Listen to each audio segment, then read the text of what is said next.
Welcome everyone. We're back with another Aroma Talk with Sue Phillips. Thank you for joining us. Thank you for having me. I've heard a lot about you since I think 2-3 months ago, and also I started to do some research, and then I was reading about you, and then I realized that you achieved so many things in life. You've worked with so many great companies, great perfumers, and actually created a lot of great things. So I was very excited to have you as a guest here, so we can talk and chat and learn about you a little bit more. Where are you from originally? I was born and raised in South Africa, and I'm from Johannesburg, which is like a mini New York. It's a big city, but I went to study in Cape Town, which is a beautiful city on the ocean. So Cape Town is nestled between the Atlantic Ocean and then the Table Mountains. So it's a beautiful city. Just some people think it looks like San Francisco or Rio de Janeiro, but it's really quite beautiful. And then the political situation was not wonderful in South Africa in the 50s, 60s, and 70s. And so my brother was living here. So I came to America in 1976 for the bicentennial celebration. And America was so exciting to be here at that time. People celebrating the 200th anniversary of America. And so I stayed and I went back. 7 months later, I was living here. Nice.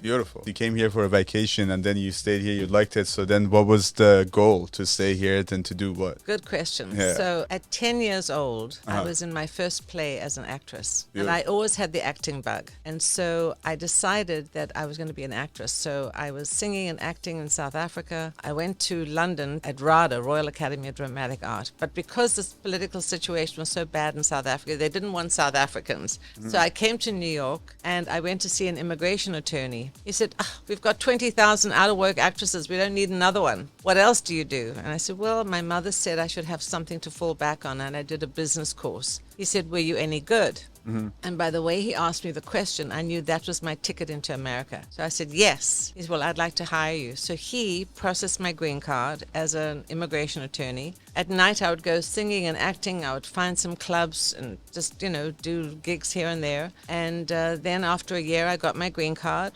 And then I went to a headhunter. And I got 3 job offers in 1 week. One was to work in a bank. I said, no, not for me. Yeah. One was to work in fashion design for Pierre Cardin. But at the time, I didn't feel that I knew anything about fashion. So I said, no, not for me. But the 3rd job changed my life. It was to work at Elizabeth Arden. Beautiful. And because I could stand up in front of people and speak as an actress, eventually I got the job as National Training Director for Fragrance. Oh, wow. And that's how I got into the cosmetic industry. Beautiful. So it started with Elizabeth Arden Yeah. back in the days. Yeah. And then I was in training for 2 years, and then they promoted me to product development, marketing for color, cosmetics, nails, lipstick, eyes, cheeks, all the makeup, and then marketing, which I loved. And then Lancome hired me as marketing director for fragrance and men's skincare. I was there for 4 years, and then Tiffany hired me as executive vice president of Tiffany. And I was fortunate enough to develop and work and launch the fragrance Tiffany for their 150th anniversary.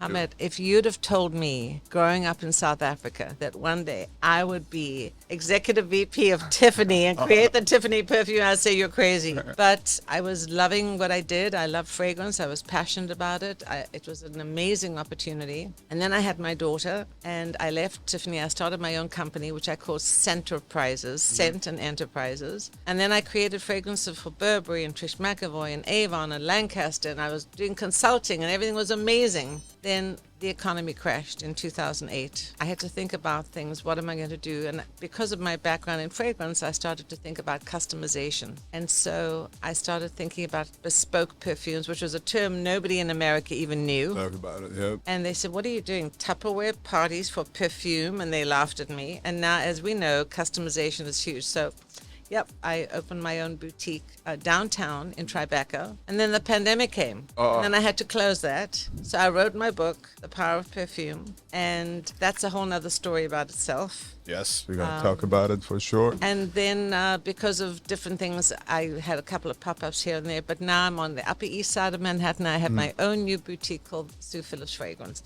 which Vilma came to. Wow, that's That's a I know story. you wrapped it up fast, but there's so many questions There's in more. there. Yeah. So Elizabeth Arden, and then Lancome, and then you said Tiffany, the first fragrances, and then Burberry, and all. So from when you were creating the fragrances, or were you like the creative director, or you were the nose behind it, or the perfumers of these Actually, creations? Actually, everything. Everything. When I left Tiffany and I started my own consulting company, the company Avon hired me as the consultant on the whole new home fragrance. So that was for Avon Beauty Begins at Home, which was a whole home fragrance candle business. And then I worked on an air freshener business, and then a new catalog business called Avon Wellness. So I was, as a consultant, I really was involved with everything: the products, the product development, the positioning, the marketing. I worked with all the creative people. I worked on the actual formulations for the candles. I worked on the formulations for the air freshener. I worked on the packaging, the design. I worked with Diane von Furstenberg herself on her image and her designs for the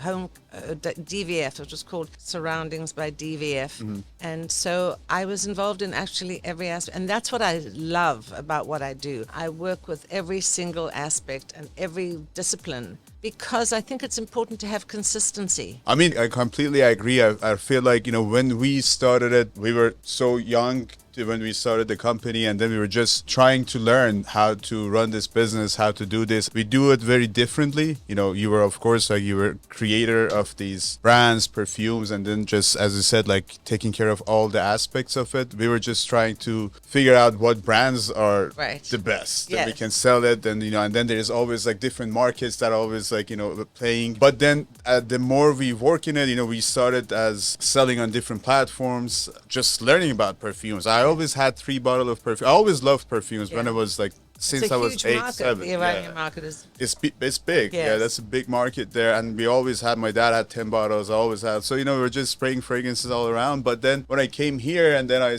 really wanted to start something with my brother. And then we started MaxAroma 5-6 years ago. Even though we've been doing it for 12 years, I realized that, as you said, everything needs to be the same, consistent, the messaging, the branding, positioning, marketing, all. When it's everything works, it's a really omni-channel thing that we work. Then, maybe the first 5-6 years is tough, but then slowly you'll see the effect, how it's giving you back and people loving it. And that's the feedback that you get from it. It's very interesting for me that, it's a lot of things that you've done. I'm sure were you enjoying it? Were you loving? Honestly, every day is something different. There is not a single day that is boring, because every day something different comes along. Either people contact me to create a custom fragrance, or a husband calls me and says, I want to create a fragrance for my wife. So every day is different if you love what you do. I used to be an adjunct professor at FIT College and LIM College. And I used to say to my students, find something that you love to do. Because just to be a doctor or a lawyer or do something your parents want you to do, it's not going to help you when the times get tough, when things start getting challenged and you don't love what you're doing. It's going to be difficult. Well, I mean, for sure, I guess, as you mentioned, you had 2008 financial crisis, then COVID, but it's still, you kept it going. We were in Tribeca. Now you're, where is the Upper East Side. Upper East Side. What's the address exactly? So it's 19 East 80th Street. It's on 80th Street between Madison and 5th. Now, it's not a retail store. It's more like a boutique or a salon, because I'm not there every single day.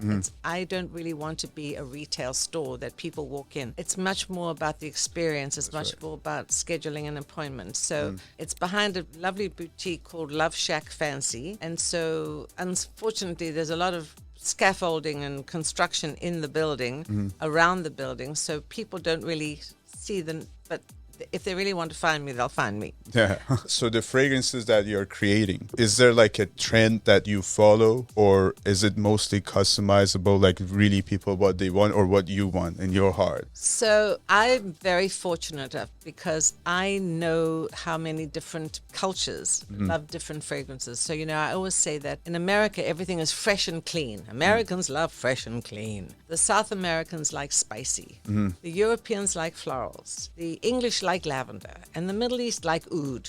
So right now the trend is all oud, oud, oud, oud, oud, oud. And it's wonderful. I mean, oud is centuries old. A lot of people think it's brand new, but Kifi and oud and Baccarat, it's all from the Middle East, and it's centuries old. But for me, the brands and the fragrances that I create, catering to everybody. It's not just to one culture or to one demographic. I think fragrances can be spicy, fresh, floral, woodsy, fruity, and different people will find their fragrance that they love. So I will continue the custom fragrance, which I love to do. But also as I start to work on my brand, I will create different fragrances that will appeal, maybe not to everybody, but certain sectors, the Middle East population, the Europeans, the South Americans, the fresh, and there'll be something for everybody. But don't you think like also America is changing a lot, or a lot of like even for me with Asia, especially also America, like when we were introducing anything heavier that had a lot of oud, woody notes in it, or tobacco, people were always like, oh, I don't know, it's a little bit offensive. But now I see that they are picking it up, or maybe in the past 6-7 years they trained their nose, so it's like it's stronger, the muscles are stronger, so now they are expecting it more, and I feel like it's changing a little bit. It's going towards that heavier side of it, or like complex. I think the whole phenomenon of oud has helped that, because there's so many brands that have oud in it, with rose oud and amber oud and all the rest of the ouds. So I think, yes, there is a trend now to accept and to like the heavier fragrances. But if you look at the Midwest of America, they still like fresh and clean. That's true. No, I know. Yeah, I guess you're right. The more sophisticated East Coast, West Coast are more experiential and more experimental. So they like more heavy, more sophisticated fragrances. But America's a big place, so it's important to really have different ranges of fragrances to cater to that population. What is your favorite fragrance, except what you create? I used to love floral chypres. Cabochard was a wonderful fragrance for me. I loved it. Is it still around? I don't They're think so. discontinued, yeah. If it's around, it's changed so much. That's right. I definitely love florals, but I also love the essential ouds. I love a beautiful, crisp, sparkling green fragrance. So I've sort of create my own. And, the amazing thing is that whenever I wear a fragrance, and sometimes I'll wear a different fragrance that is mine that I've created, people always say to me, Sue, you smell amazing. I say, if I don't smell good, we're in trouble. Oh, for sure. I mean, same with me. Every time I go out and then my friends are really, Ahmed, you smell good. I'm like, I think that's how I have, like, I have to smell good. This is what I'm responsible for. So I made you a fragrance. Yes, please. I made you a fragrance. Today, when I asked you what you like and you told me, I kind of figured you'd like something oud and robust and woodsy. So that was good. That was 40 minutes ago. 40 minutes ago, and it took me. I'll be very okay if you like it, if you don't like it. Sure. No, I like it. You're saying that because no, I like it. This is. I'm trying to still. So this is essential. I like that. Woodsy, balsamic, and amber. And no, this is exactly what I love. Now, these are my blends, my fragrances, and I do it in a twist and swivel. It's refillable. I mean, I love amber for sure. What is the other notes that are? So it's the balsamic vanilla, the essential oud, which is the sandalwood, and amber. Beautiful. So this is mine that I wore yesterday or today. It's different notes. That has a hint of green in it. It's a little... It's happier. It's exactly, a very happy fragrance. It's fresh. There's something sweet in there. I don't know if it's... the green, the hyacinth and the green leaves, green grass, green teas, a hint of hyacinth, and then the oud and the vanilla. Wow, it's really good. So are you also a big fan of oud? I like real... Not that animalic, maybe, yeah. No, I like oud. But you know what? When I smell oud everywhere in the stores, it gives me a headache right here. Now, interestingly enough, my fragrances, of course, I love. And I've never had anybody, no clients ever, tell me they get headaches or allergies. And I think, the ingredients, the concentration, the quality is so important. Because, you can get oud and you can get oud. You can get vanilla and vanilla. You can get high quality ingredients, or you can get something very commercial. And the commercial fragrances give people headaches and allergies. Look, I've been in the industry 46 years. I've never heard more complaints about people getting headaches or allergies than I have in the last, say, 5 to 8 years. For sure. And it amazes me. I mean, I was in the store the other day with a friend. We went to Bergdorf's and Bloomingdale's and Saks. He absolutely had to leave after half an hour. He said, I can't take it. Now, me, I could stay in the store for 2 weeks nonstop because I'm okay. But it is true that some of the fragrance ingredients are definitely giving people reaction. And I never heard that 10 years ago. Do you think is it because the regulations are changing, so there's a lot of synthetic are being used, or the ingredients are changing, and that's why fragrances are becoming like that and giving a lot of people allergic breakouts, or like as you said, headaches? I think it's definitely something to do with the regulations. I think in the EU, they've banned so many ingredients in the EU. Look, oak moss has never killed anybody. And so they ban oak moss, or they put it on the allergens list because of issues. And peanuts are still being sold, and people have anaphylactic shock from peanuts. So why are they segmenting perfume ingredients? It's very sad, and I think it's the regulations. I think it's some of these small splinter groups that have a very loud voice, maybe, that are causing these issues to happen with the FDA and these different regulations, IFRA, OSHA, all the rest of it. But it's sad because natural ingredients should be able to be used. I mean, I kind of believe in that too. I feel like if it's natural, it's organic, it should be good. I mean, and it's been used for thousands and thousands of years, generations, and no one had problems with it. And then it's just they're changing it, and then I feel like it's making everything a little bit cheaper. Absolutely. It's you are paying actually more. You're paying more for those bottles for not only perfumes, and I feel like cosmetics, same thing is happening too. You're paying more, but the quality is getting cheaper and cheaper and less. How do we in the industry change that, or how do we get that fixed? I feel like there is, of course, trends that every year, every 2 years that happens. If you want to always stay on the trends, it's good for a moment, but it always dies down after a year. And this is what I've learned, and I think I'm still learning. I'm trying to get better at it, and I'm 100% sure about this. As if you keep your quality always to the top and you believe in your way, even though maybe you're probably gonna have some people that will be against it, it's fine. But you believe in the quality and you deliver that, you will find people that they love that, they appreciate that, and they're gonna be your long-time customer. And that's what I care. I love that. I totally agree with you. Yeah. Quality is so important. They're saying, certain companies, well, we're only going to give you $20 a pound to work with because that's the budget, and you're coming in at $200 a pound. Well, maybe that's not your market. That's not your audience. Right now, maybe the economy is not that good. Maybe people cannot buy $200, $300 bottles. And I'm also not sure that every niche fragrance company out there, they use the best ingredients in there. Maybe they just price it high, but it's not niche or not the best ingredients. But I'm also not a big fan of all the dupes that are coming out, that they say, oh, it's a dupe of Baccarat Rouge or that brand. I'm like, well, why? Like, why are we doing this? And then, I heard this from a gentleman. I forgot. I mean, you can also correct me if I'm wrong. They said if you get 2 bottles of fragrances and you shake them, the one that foams a lot or it has a lot of bubbles in it, that means it has the ingredients in there. They're all synthetic. They're not real. But the one that you shake it and actually sells right away and there's not a lot of bubble and there's not a lot of foam, that means the ingredients are good in it. So I don't know. I've tested it a couple of times. It kind of worked out. I'm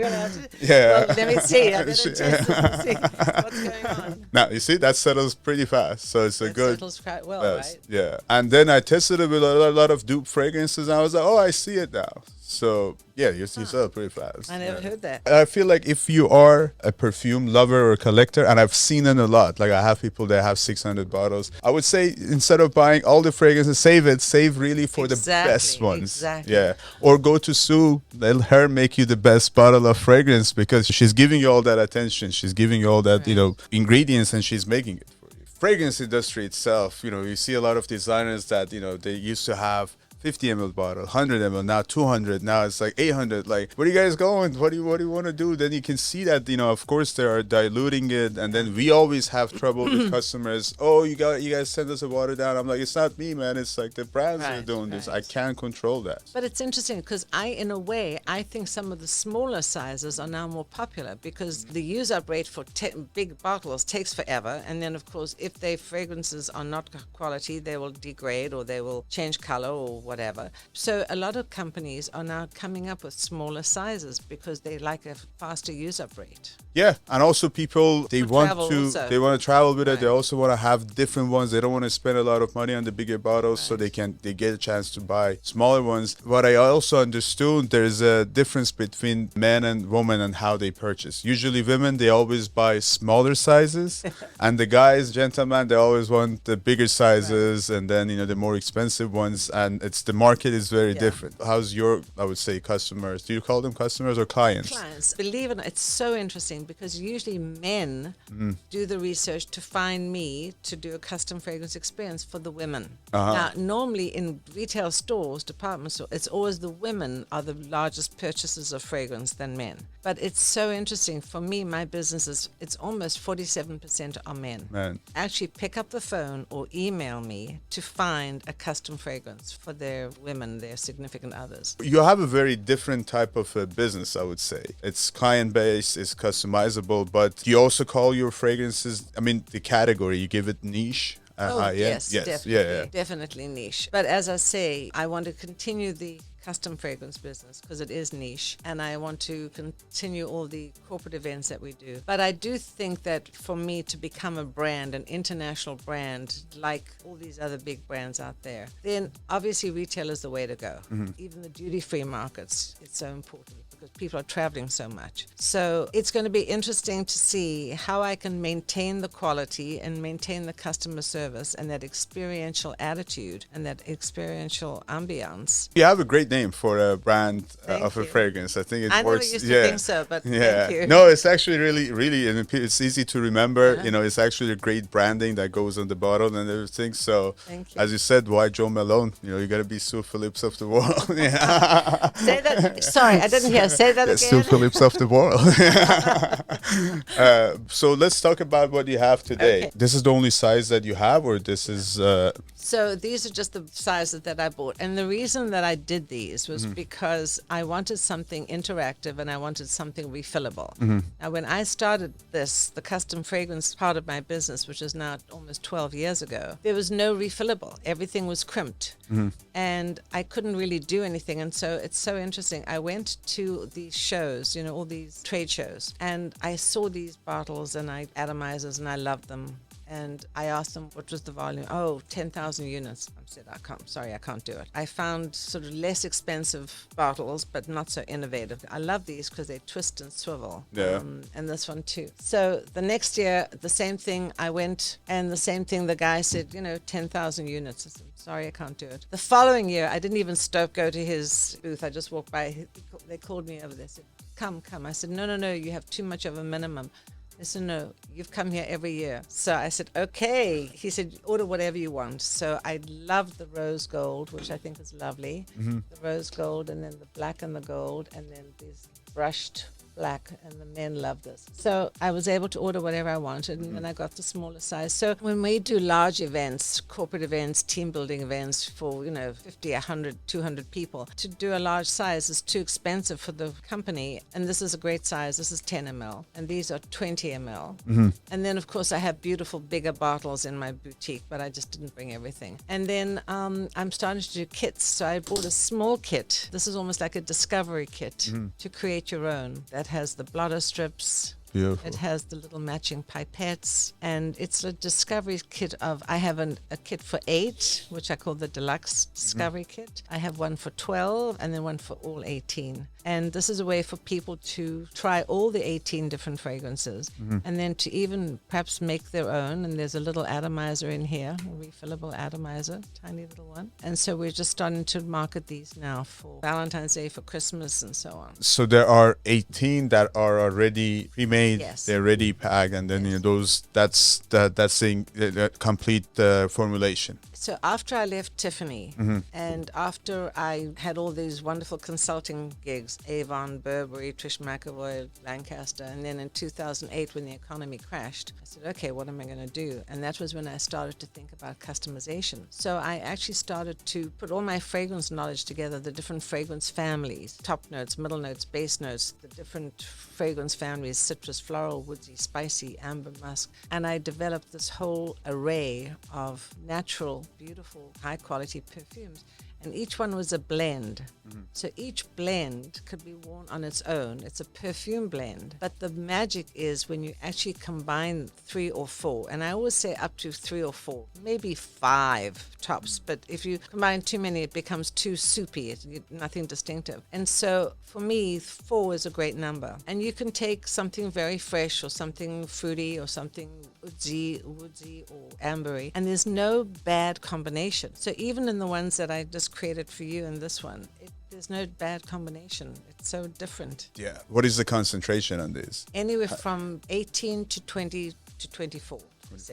So it's pretty high. I don't know if you want to share this, but the raw ingredients that you have, but how do you source them? Are they mostly local, or you source them from anywhere that you know probably better, So all my fragrance ingredients are sourced from all over the world. They come to my lab in New York, and we actually fill them, macerate them, and blend them here. So for instance, I have Bulgarian rose oil from Bulgaria. I have a beautiful Moroccan rose as well. I have sandalwood from India. I have spicy notes, so a beautiful spice fragrance from India too. I have vanilla from Madagascar.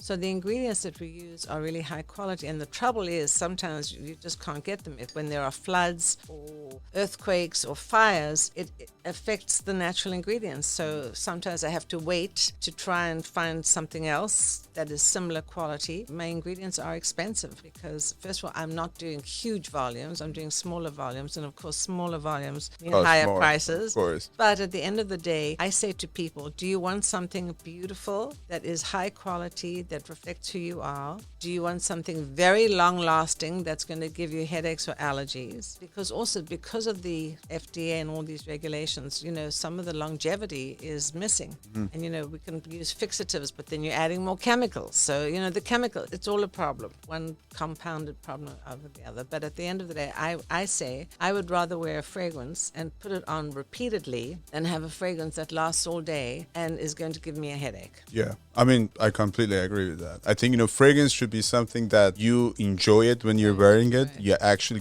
boosts your confidence. Yeah. And also you get compliment from someone, not that you get a headache first and then people are getting offended by Exactly. it. And then why are you doing this then? That's very interesting for me. I've seen, as you mentioned, like ingredients wouldn't be available all the time because of many things that happen. Is that the reason that also like a lot of companies or brands that they're producing millions of bottles, and the first time that they produce it was this perfect fragrance, and then after 2 years, because the production is doubled, and I guess it's because they cannot find the same ingredients anymore, it's not available, then they change that. Do you know how many people tell me they've been wearing the same fragrance for years, or even the same fragrance for 5 years or for 3 years, and they say, oh, it's changed? Because the fragrances change. They change the formulations, they change the concentration, either to reduce the price, but when they change the formulation, it's because maybe they can't get certain ingredients. And so people contact me and they say, Sue, can you help me? I said, look, I can really recreate the fragrance that you love, but it will never be 100% because I can't get all the ingredients, and if these big companies can't get them, there's no way I can get them. But with my different fragrances, I can certainly find something and give you something that is beautiful and high quality, which I've done. I mean, it's amazing how many people have asked me. Even Tiffany, I got an email from somebody the other day who didn't even know me, but had heard that I had created a Tiffany fragrance with Jacques Polish and Chanel in Paris, and they discontinued it. Why they would discontinue it, I don't know, but I have recreated a Tiffany type fragrance, and it's beautiful. Nice. Can they also like maybe call you to do a little bit of consultation, or is it just only coming to your boutique? Or no, we're in the modern age. You That's can right. call, you can email, you can send a questionnaire, you can go on my websites, which is SuePhillips.com and Scenterprises.com. You can take the scent quiz. In fact, the interesting thing is, which we didn't talk about, is that when people lost their sense of smell because of COVID, I was able to actually help them regain their sense of smell. I've helped about 250 people regain their sense of smell, because when the book came out, during the pandemic, I wrote the book, and NBC wanted to do a story, and they said the day before the interview, Sue, do you think you can help a long hauler? I didn't even know what a long hauler was at that point. Somebody who had not been able to smell for 15 months. Imagine losing your sense of smell for a week, 5 months. 15 months. And I took her on a fragrance journey, and I showed her all the blends, which I called a scent healing journey. And she tried the blotters 2, 3, 4, 5, 10, 15. On the 14th of the 15th one, she said, I smell something and it's beautiful. And she started to cry. It was so emotional. It was so amazing that this woman suddenly felt she could smell. So I created a scent kit with the 18 blends that people can actually call and get the scent kit, and we can do a Zoom session online, or they can take the Zoom session that I did a video of, so that they can actually help regain their sense of smell. We can figure something out. We're doing a event here, so we'll invite some people so they can come over, they try it out, and then we'll see how that goes. Tell us about the book a little bit. So the book was written during the pandemic because obviously I had to close my boutique, everything just closed. I decided to take all the information that I'd learned over the years. And I've been an editor, I've written articles, I love to write, and I always wanted to write a book, but I never had the time. So suddenly I had the time, and I actually wasn't sure what to call it. And I asked a friend, and they said, well, what do you do? I said, well, the power of perfume. That's it. Okay, that's it. So I dedicated it to my mom, who is an artist, a wonderful art, and my daughter. And it's really a whole series of essays, if you will, about different aspects of fragrance, the history of fragrance, some of the people that we've met, the power of fragrance, the interesting ingredients. Why is a top note, middle note, and base note? What is the eau de parfum, perfume? So it's easy reading, and there's a lot of wonderful pictures of some of the celebrities we've worked with. And I would like to gift you one. Sure. And I will inscribe it for you. Oh, that's perfect. Yeah, beautiful. I mean, I would love that. I would love to read this for sure. Again, I'm also trying to get my education in fragrances, in perfumes, in the industry even better and better, because it's a huge, huge world, and there's so many things that everyone is coming out, and I'm learning more. And this is a perfect book. Thank you for that. I love the fact that you're doing this. It's so wonderful that yes, you have your warehouse and your brands that you sell, but that you're interested in the education, because for me, it's really trying to help people understand, as I said, the power of fragrance, the beauty of fragrance. Our sense of smell is our actual most powerful sense. Our sight is strongest. And the reason it's the most powerful is it connects the olfactory bulb to the limbic system. So memories and emotions are triggered when you smell a fragrance, but also smell and taste. Oh, 100%. And so think about this. If you cannot smell, you cannot taste. And all the socialization, let's meet for lunch, for breakfast, for tea, for cocktails, all those wonderful celebratory occasions don't really mean that much to somebody who's lost their sense of smell. So for me, the only interesting thing that COVID did from a positive standpoint was it accelerated the awareness of our sense of smell. Because in fact, years ago, I had done an interview with a Dr. Robert Henkin from the Smell and Taste Institute in Washington, D.C. And I was writing for Glow magazine at the time as their beauty fragrance editor. And I contacted him and I went to see him. This is probably about 10 years ago. And at that time, he said to me that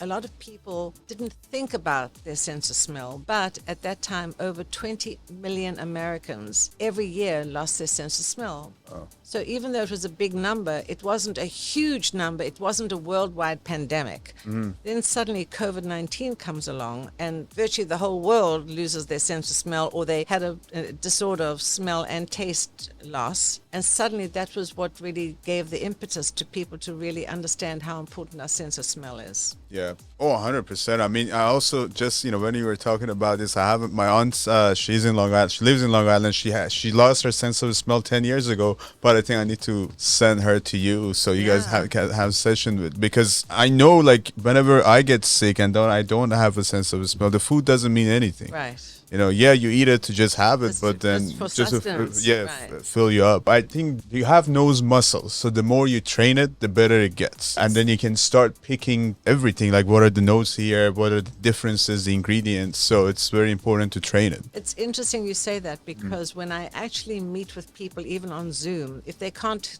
find the time or they don't have the wherewithal to come to meet with me in New York, I do a Zoom send session with them. or they can actually purchase the kit and then they can do a video link. But what I said to people is, I want you to smell with your brain.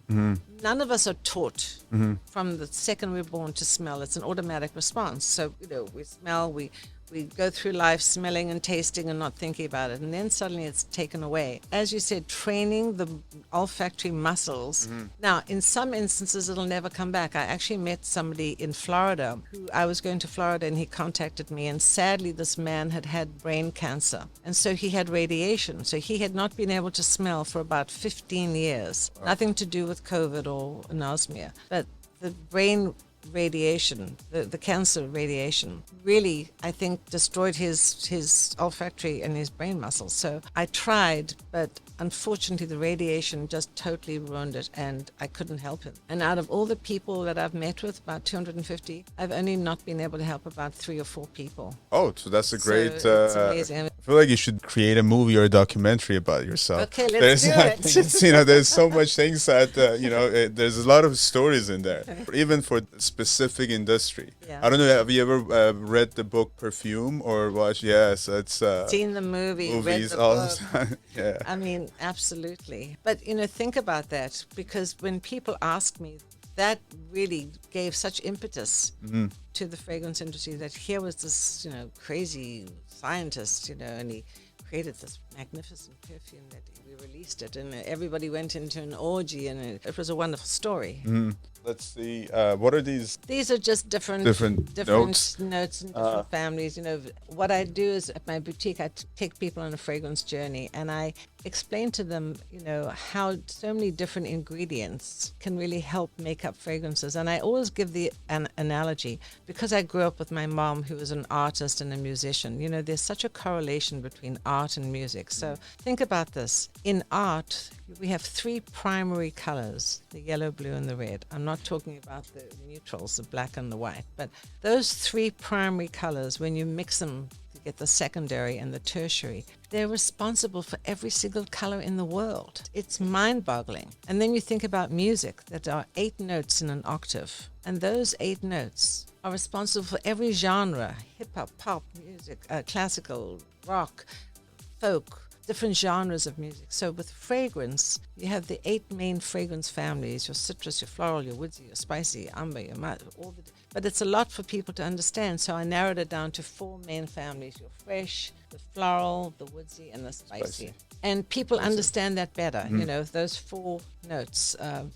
Within each fragrance family, you can have a myriad of different, the ozonic, the fruity, the woodsy, you have the sandalwood, the sheepah, the musky, and the florals, so many different florals, and the spicy, your vanillas, your ambers, your smooth, spicy notes. So I like to make it easy for people to understand, but at the same time understand the complexity and the beauty and the magic and the science of fragrance. Yep, this is actually very helpful. I think that one of our challenges was also in order to, because when we start getting a lot of fragrances brands in, and there are a lot of them are new, they're not at any boutiques, they're not at any, so our challenge was always like, how do we communicate this with people if they never can try it? When we are listing it on the website, how do we put it in different categories so they can understand what it is? And we tried to do it with some videos like this, or infographics. I think this is very helpful. This is make it easier. When I say to people, what do you like?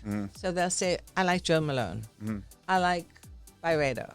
I like Tom Ford. But each of those are a brand that has 15 or 20 or 30 fragrances. Well, what? They don't know. Yeah. They don't know.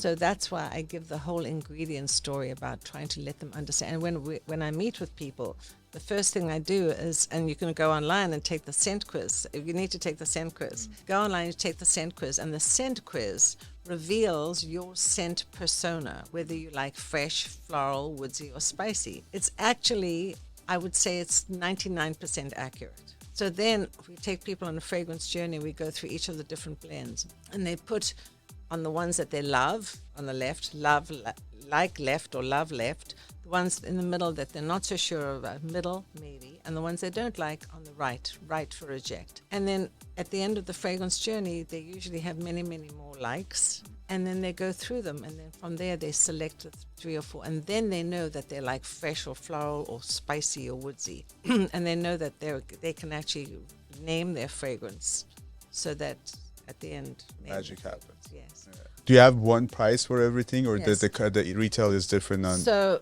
to meet with me is for a consultation, including the fragrance, $850, and it includes a 20 ml. These online are $145. These are $195. And then I have larger sizes, which are range anywhere from $200 to $22 for $500, depending on the size. Yeah. 80, 90 different ingredients because of 4 maybe times. And do you also recommend, or people, can they layer them? Oh, absolutely. Yeah. Yes, So definitely. there would be something. If you guys are watching, make sure that you definitely check out your website for consultation, or even buying these fragrances. Take the quiz. And can people also find your book on your Online, website? Amazon and online. Amazon Yeah. online. Well, maybe we can do Do a an book signing party and a fragrance yeah, party. yeah. I think I that would that love can that. be a very cool event to do. One of the things I'm doing for holiday, again, because of the whole multi-sensory thing, is I love to do multi-sensory experiences. So when I combine food and flavor or music, I'm doing a scent dinner for a company in Cleveland, actually, for this holiday, for their holiday party. The husband and wife found me, and they came to my studio in April, and they loved the experience. And then they booked me for a scent dinner for their holiday club for December in Cleveland. So we're actually working out the menu right now, and the menu will be curated so that I can create a custom fragrance for everybody. And each course will have a flavor and fragrance and a wine component. I call it sip, sniff, and savor. So you sip the wine, you sniff the fragrance, and then you savor the food. And at the end, I'll create a fragrance for them based on all the ingredients that they have that will come in one of these fragrances, the gold, the silver, or the black. Beautiful. And every time they wear the fragrance, they'll think of the holiday party, they'll think of their club, they'll think of the holiday, and so on. Actually, it's interesting that you said that. Now that I've been in fragrance industry, and I'm trying this a lot of fragrance and understanding the notes, I also started to getting into wines and different type of wines, red wines, and it's a whole new world there. Yeah. But also you appreciate it more. You're like, oh, you drink it. I never wanted to be a connoisseur or like anything like that, but now I'm really used to drink a lot of whiskey, but since then I'm like, no, I don't want whiskey anymore. I just love my wine. Just bring a good bottle of wine. Let me just drink it so I can feel it, smell it, and taste it. And also, think about a Chardonnay. A Chardonnay has wonderful oaky, woodsy notes. That's right. A Sauvignon Blanc has very light, citrusy notes. And of course, a Cabernet Sauvignon has all those wonderful raspberry, fruity notes. So there is such a correlation between smell and taste, and that's why we do a lot of scent and wine events and scent tasting events with food. We can do a lot of things I think so. together. I think that would be great. I'm excited about this, and now that holidays is coming up, we should definitely do something maybe in November, and then December. We'll see how it goes. It will be interesting, and I know people would appreciate that. We have a lot of customers, clients that they come here, and we spend maybe 2 hours, 3 hours with them, and they just love this fragrance, perfumes, and the whole educational side of it. So Well, you've done such an amazing job at doing and bringing this fragrance education to the forefront. Honestly, I applaud you, and I'm thank you very so much, yeah. proud of what you've done. And I just seeing your wonderful facility here and just having the opportunity to do these podcasts. I drink to you, my friend. thank you very I don't have much. champagne or wine, but I drink Thanks, to but you. it's too early. Maybe next time we do it. It's Never not too early. Yeah. But no, honestly, I think the fact that you're doing this is really wonderful, and I'm so thrilled and honored to be a part of this podcast today. So Sure. Thank you for very having much. me. Thank you for coming. And again, for everyone watching, please make sure you do have an Instagram account. I have 4. 4. Beautiful. Oh, The reason I have 4 is when I first started Instagram, my friends would say, "Oh, here comes Scentfully Sue." Okay, so I put Scentfully Sue. But then I had my company Scenterprises, so I had to take Scenterprises. Then I was downtown and I had the Scentarium, so I had the Scentarium. And then people said to me, "Sue, it's got to be you." But Sue Phillips was taken, so I became the real Sue Phillips. When I moved uptown, I got rid of the Scentarium and I called it Sue Phillips Fragrance. So I have 4 Instagrams: Scentfully Sue, which is the largest because I had it the longest. Enterprises, The Real Sue Phillips, and Sue Phillips Phillips. Fragrance. Beautiful. So please follow all four. And are you on YouTube, Instagram, YouTube, Instagram, TikTok, Snapchat, Threads, Threads? Oh, Thread, X, LinkedIn. LinkedIn, yeah. And you can find me either on Sue Phillips Fragrance, or Enterprises. Beautiful. And also, of course, your website. We have to make sure that we list everything down there. SuePhillips.com and Enterprises.com. Enterprises.com. Too many choices, I know. I'm sorry. No, I mean, it's, you've been doing this for a long time. So, of course, Also, we're going to put a link there. If you are in New York, New Jersey, Pennsylvania, I think it's not that far. We're going to put a link there that you can sign up. And then once we do an event and we can figure something out, we will let you know. We will invite you over. So please come over so you can meet Sue and have a great time here and enjoy her expertise in this field. Yeah. Thank you very much. I really appreciate it. It's wonderful talking to you, and so happy to meet. And thank you, Vilma, for introducing me and coming in. Thank you. I wanted Vilma to be part of this today too, so we can have it. But I think she's busy with doing some. So next time. She'd tell me. Yeah. But anyway, thank you. Thank you, of course. And I wish you all and all your viewers a happy holiday season and a safe holiday season. Yes, of course. Yeah. Thank you. So we'll see you next time. Thank you. Shukran. Thank you, guys. Thank you. Yeah. Bye bye.